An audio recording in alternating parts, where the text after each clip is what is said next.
Hello student, welcome to polytechnic class. मैं सचिन एक बार फिर हाजिर हूँ आपके लिए ऑब्जेक्टिव क्वेश्चन लेकर के। नाउ अपने क्वेश्चन की तरफ चलते हैं। सबसे पहला जो आपका क्वेश्चन है वो है अपरूपण प्रबंध दिया जाता है, तो जो आपका शेयर रेइंफोर्समेंट है वो किसके लिए दिया जाता है? डायगोनल कंप्रेशन फोर्स वेयर करने के लिए, शेयर फोर्स वेयर करने के लिए, डायगोनल टेंशन फोर्स वेयर करने के लिए, या बेंडिंग स्ट्रेस को वेयर करने के लिए। तो जो आपका शेयर रेइंफोर्समेंट है वो आपके डायगोनल टेंशन फोर्स को वेयर करने के लिए दिया जाता है। ठीक है। नाउ आपकी बीम में डायगोनल टेंशन फोर्स कैसे उत्पन्न होता है, डेवलप कैसे होता है? मान लीजिए आपकी एक बीम है, ठीक है। इस पर आपका ये क्या है, एक्सटर्नल लोड आ रहा है। इस एक्सटर्नल लोड की वजह से आपके क्या होगा, बीम में बेंडिंग मोमेंट डेवलप होते हैं। बीम में जो बेंडिंग मोमेंट का जो मान है वो आपका मिड में आपका मैक्सिमम होगा, और जैसे जैसे हम सपोर्ट की तरफ जाएंगे वैसे वैसे इसका मान क्या होगा, कम होता जाता है। तो जो आपका बेंड मोमेंट के मान में जो वेरिएशन आ रहा है उस वेरिएशन की वजह से आपकी जो बीम है उसमें आपके शेयर फोर्स हॉरिजेंटल और वर्टिकल में डेवलप होते हैं। ठीक है। नाउ अब एक सेक्शन ले लेते हैं, ठीक है, और इस सेक्शन पे हम जो आपके शेयर फोर्स हैं हॉरिजेंटल और वर्टिकल में उनको शो करेंगे। नाउ ये आपको क्या आएगा, एक पोर्शन हो गया इसका बीम का। इस पे आपके ये हॉरिजेंटल में वर्टिकल और हॉरिजेंटल में आपके ये क्या है, फोर्स लग रहेंगे, शेयर फोर्स, जिसकी वैल्यू क्या होगी आपकी, बराबर होगी वी। मान लीजिए ये क्या है, वी शेयर फोर्स लग रहे हैं आपके। ठीक है। नाउ अब हम क्या देंगे, इनका रिजल्टेंट देखेंगे। तो इनका जो रिजल्टेंट होगा वो आपको क्या है, रिजल्टेंट देखेंगे तो आपको क्या होगा, इस तरीके से वर्क करता होगा, यानी कि बाहर की तरफ खिंचाव बल लगाते होंगे। ठीक है। यहाँ के लिए भी देखेंगे तो ये भी आपको क्या है, बाहर की तरफ खिंचाव बल लगाते होंगे। ठीक है। तो अगर इसके डायगोनल देखते हैं तो जब आपको ये डायगोनल होगा, मान लीजिए ए और बी डायगोनल है। ठीक है। तो ए बी डायगोनल पे आपके ये किस तरह के फोर्स वर्क करेंगे, टेंसाइल फोर्स, क्योंकि ये आपके विकर्ण पे लग रहे हैं, इसीलिए कैसे कहलाते हैं, डायगोनल टेंशन फोर्स कहलाते हैं। ठीक है। नाउ आपको ये जो ए बी डायगोनल है वो क्या आपका टेंशन में है। ठीक है। यहीं पे अगर आपका जो दूसरा होगा, दूसरा जो आपका सी और डी मान लीजिए इसे, ये आपका ए बी हो गया। ठीक है। तो ए बी आपका टेंशन में, तो जब आपका सी डी होगा वो कैसे होगा, आपके कंप्रेशन में होगा। ठीक है। देख लीजिए इसका क्या देंगे, हम लोग बना के देखते हैं। ये आपका क्या है, ये आपका इस तरीके से वर्क कर रहा होगा।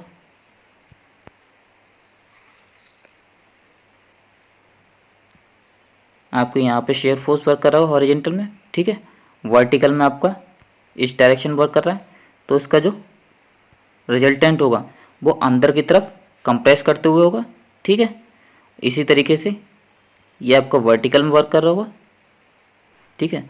तो इनका रिजल्टेंट आपका कहाँ होगा, अंदर की तरफ वर्क करता हुआ। तो जो आपका डायगोनल है सी और डी, ये क्या होंगे, आपके कंप्रेशन में होंगे। ठीक है। नाउ आप लोग जानते हैं जो आपकी बीम है वो कंप्रेशन में क्या होती है, मजबूत होती है, और टेंशन में क्या होती है, कमजोर। तो जो आपका डायगोनल टेंशन डेवलप हो रहे हैं इनके लिए हम लोग क्या आएगा, शेयर रेइंफोर्समेंट प्रोवाइड करा देंगे। ठीक है। नाउ नेक्स्ट क्वेश्चन देख लेते हैं। नेक्स्ट क्वेश्चन है आपका, जो शेयर रेइंफोर्समेंट है देते हैं बेंट अप बार के रूप में, वर्टिकल स्टेप के रूप में, बेंट अप बार और जो आपकी वर्टिकल स्टेप हैं दोनों को एक साथ देते हैं, या उपयुक्त सभी विकल्प सही हैं।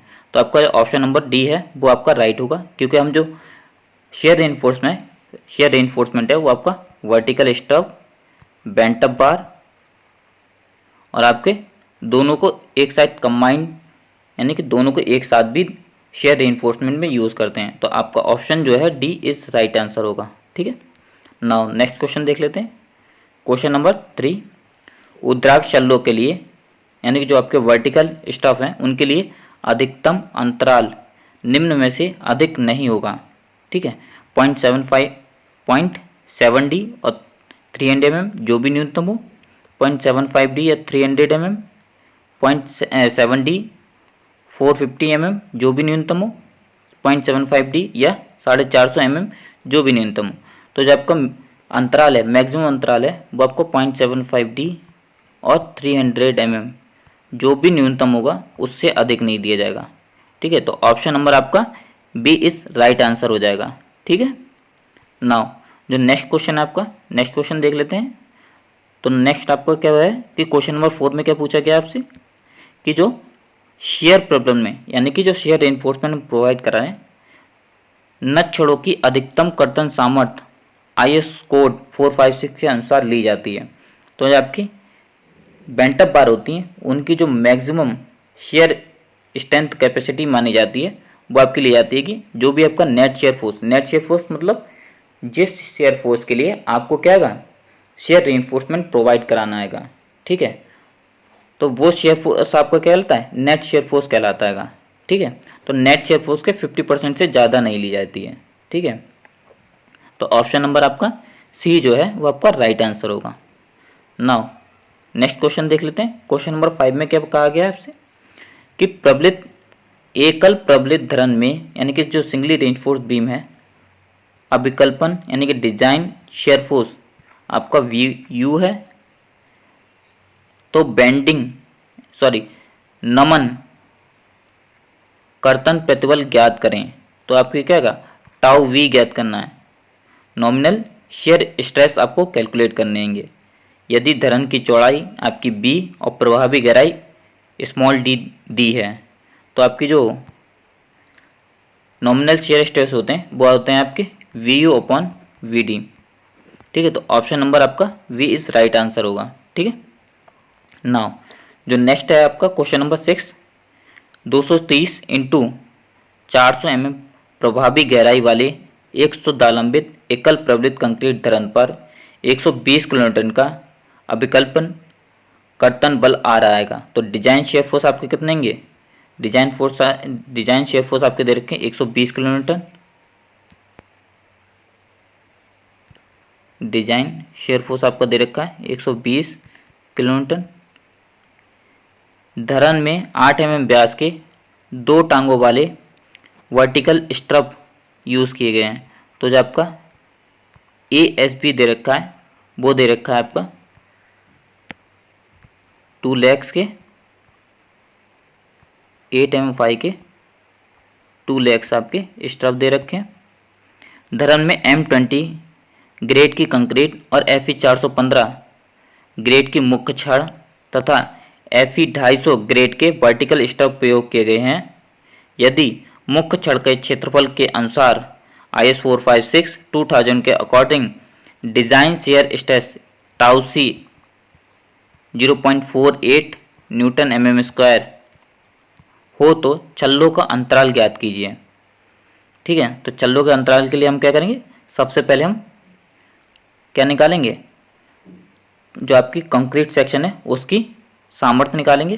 जो कंक्रीट सेक्शन है उसकी सामर्थ्य होती है आपकी टाउ सी इंटू बी डी, टाउ सी इंटू बी डी। तो यहाँ से हम क्या करेंगे, आपकी जो कर्तन सामर्थ्य है कंक्रीट सेक्शन की वो हम कैलकुलेट कर लेंगे। वो आपकी आ रही है 44.16 किलोन्यूटन। नाउ अब हम नेट शेयर फोर्स निकाल लेंगे, जिसके लिए हमें क्या आएगा, तो आपके वर्टिकल स्ट्रप्स 8 mm फाई के 2 लेग्स के डाले गएंगे।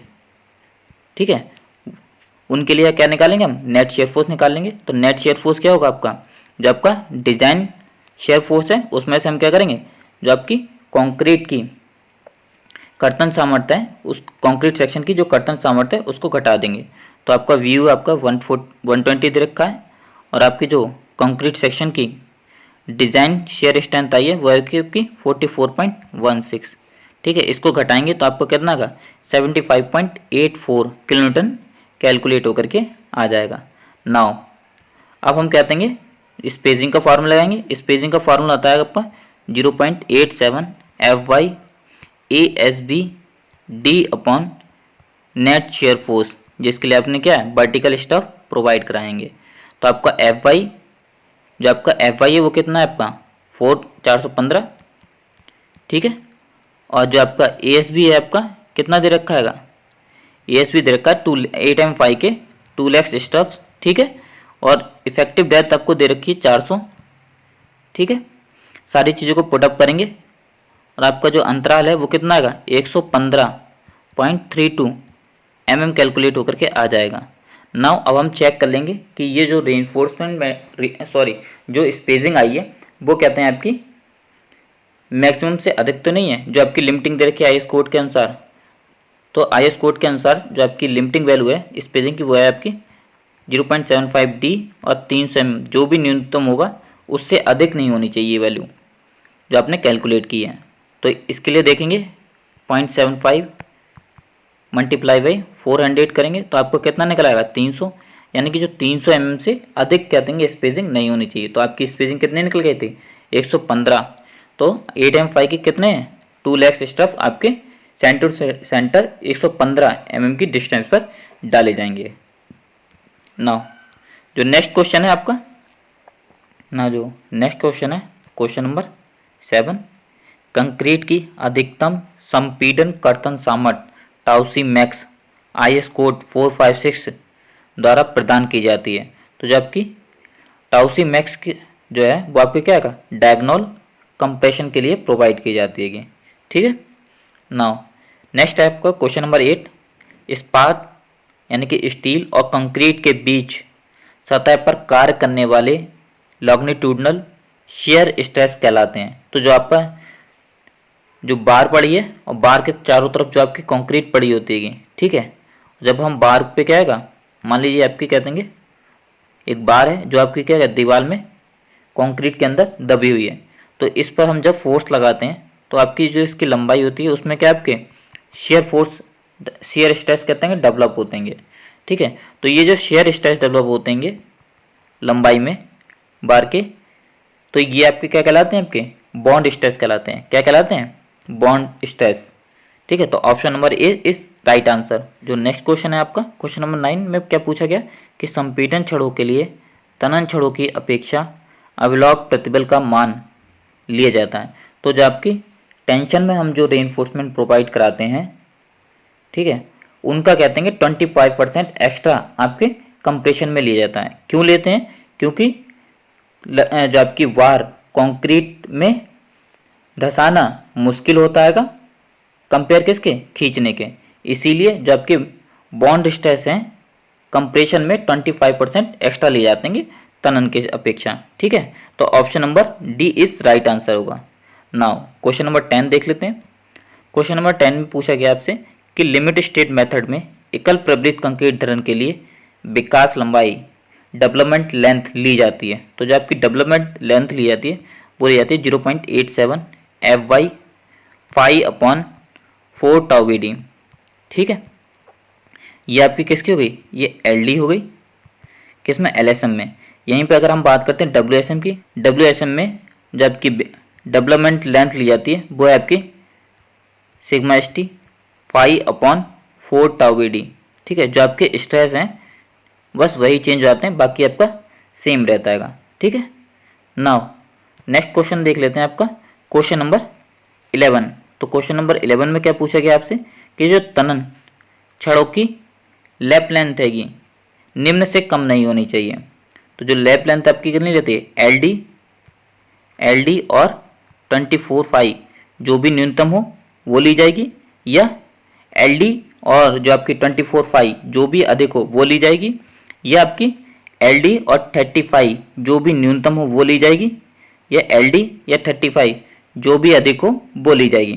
तो आपका जो आपका ऑप्शन नंबर डी है वो आपका क्या हुआ राइट आंसर होगा। ठीक है। जो आपकी तनन छड़ों के लिए लैप लेंथ ली जाएगी वो LD और 35 जो भी अधिक हो उससे कम नहीं ली जाएगी। ठीक है।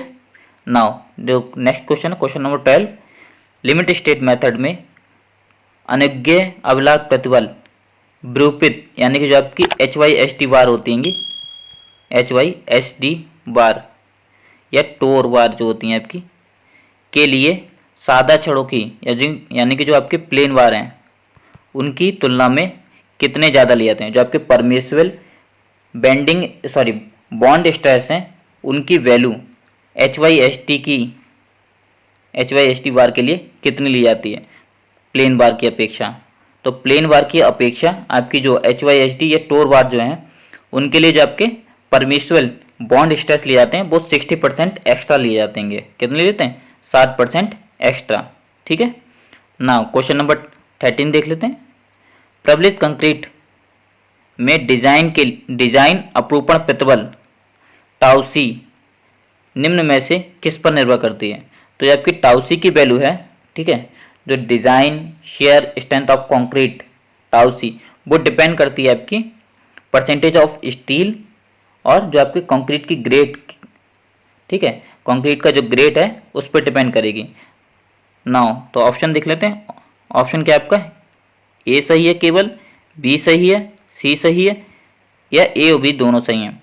तो ए में क्या आपका दे रखा है? ए में दे रखा है कि कंक्रीट की अभिलाक्षणिक सामर्थ्य पर, यानी कि कंक्रीट की ग्रेड पर डिपेंड करेगी, जो अभी मैंने बताया था।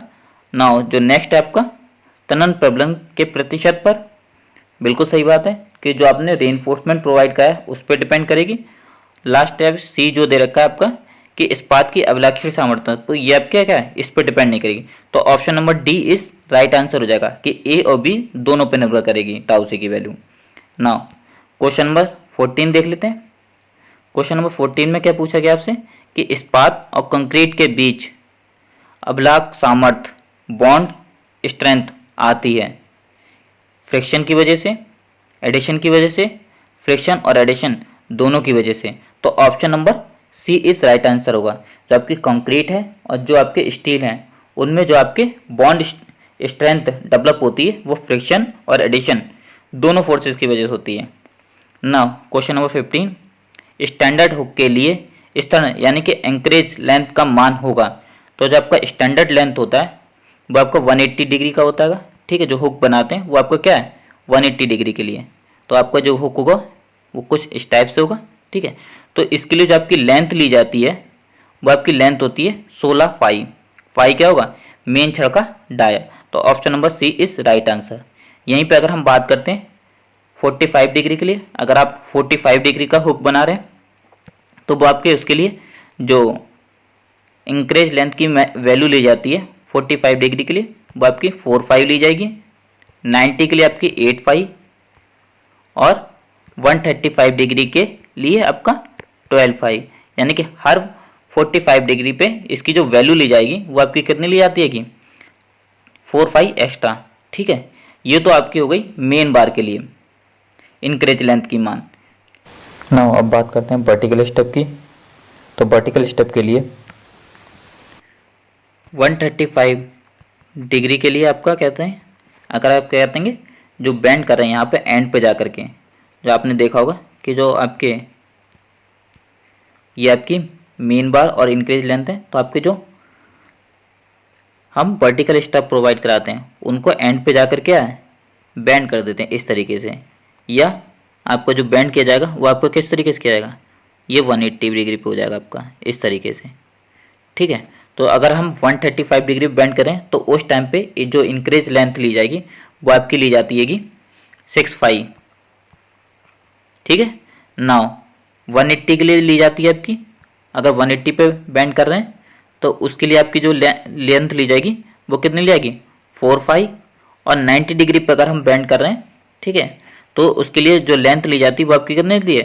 85, 90 डिग्री के लिए 85 कर ली जाती है, ठीक है।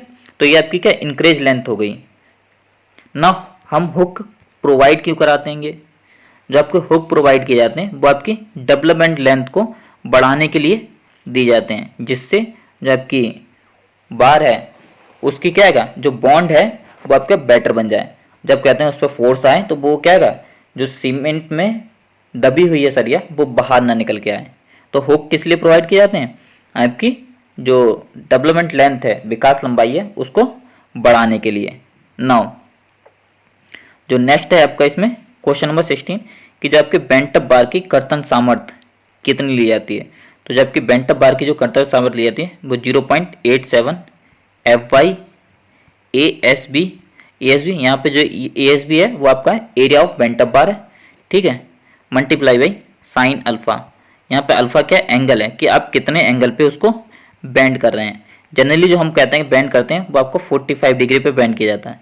क्यों किया जाता है? क्योंकि जो आपके डायगोनल टेंशन की वजह से जो क्रैक्स डेवलप होते हैं बीम के सरफेस पर, बॉटम सरफेस पर, वो आपकी क्या है जो आपकी दरारें उठती हैं वो क्या आपकी 45 डिग्री पे या 135 डिग्री पे उठती हैं। तो इसीलिए इनको क्या देंगे, क्रॉस करने के लिए आपको क्या है, जो जनरली जो हम बेंट अप करते हैं वार को 45 डिग्री पे किया जाता है। ठीक है। नाउ जो आपका फॉर्मूला हो गया वो कितना होगा आपका, ऑप्शन वो होगा आपका 0.87 FY/ASB into sine alpha. Now question number 16 देख लेते हैं। तो क्वेश्चन नंबर 16 में क्या पूछा गया कि न्यूनतम कर्तन प्रबलन के लिए छल्लों का अंतराल रखा जाता है। तो मिनिमम शेयर रेनफोर्समेंट के लिए आपके जो वर्टिकल स्टफ हैं उनके लिए स्पेसिंग का जो फॉर्मूला होता है SB is equal to 0.87 FY/ASB upon 0.4B। ठीक है। तो आपकी जो स्पेसिंग है मिनिमम शेयर रेनफोर्समेंट के लिए इस फॉर्मूले से कैलकुलेट की जाएगी। नाउ नेक्स्ट क्वेश्चन की तरफ चलते हैं अपना। क्वेश्चन नंबर 17, इसमें क्या पूछा गया कि निम्नलिखित में से कौन विकास लंबाई को प्रभावित नहीं करता है। छड़ों की संख्या, छड़ों के व्यास, छड़ों में प्रतिबल, यहाँ की डाया ऑफ बार है, स्ट्रेस इन बार, अभिकल्पन, अभिलाग प्रतिबल, डिजाइन, बॉन्ड स्ट्रेस, और जो आपका लास्ट है इसमें विक्षेप यानी डिफ्लेक्शन।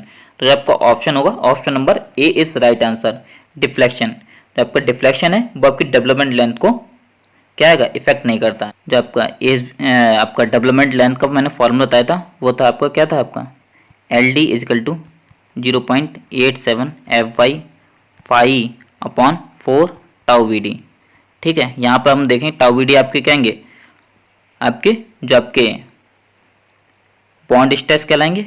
ठीक है। ये आपकी क्या बॉन्ड स्ट्रेस है, फाई आपका डाया है। ठीक है। और ये क्या आपका, ये आपके 0.87 FY क्या है आपके, तो FY क्या है आपकी कैरेक्टरिस्टिक स्ट्रेंथ ऑफ स्टील। तो इसमें आपको क्या कहेंगे, डाया भी है। ठीक है। डाया पर डिपेंड करेगी। आपके डिजाइन बॉन्ड स्ट्रेस भी है। ठीक है। आपके जो आपकी बार है तो बार पे भी डिपेंड करे, तो बार में जो भी आपके कहते हैं स्ट्रेस डेवलप होंगे उन पे भी आपकी जो विकास लंबाई है वो डिपेंड करेगी। तो ऑप्शन नंबर ए जो आपका डिफ्लेक्शन है उस पर कहते हैं आपकी जो विकास लंबाई डिपेंड नहीं करेगी। नाउ जो नेक्स्ट क्वेश्चन है आपका क्वेश्चन नंबर 18, उसको देख लेते हैं।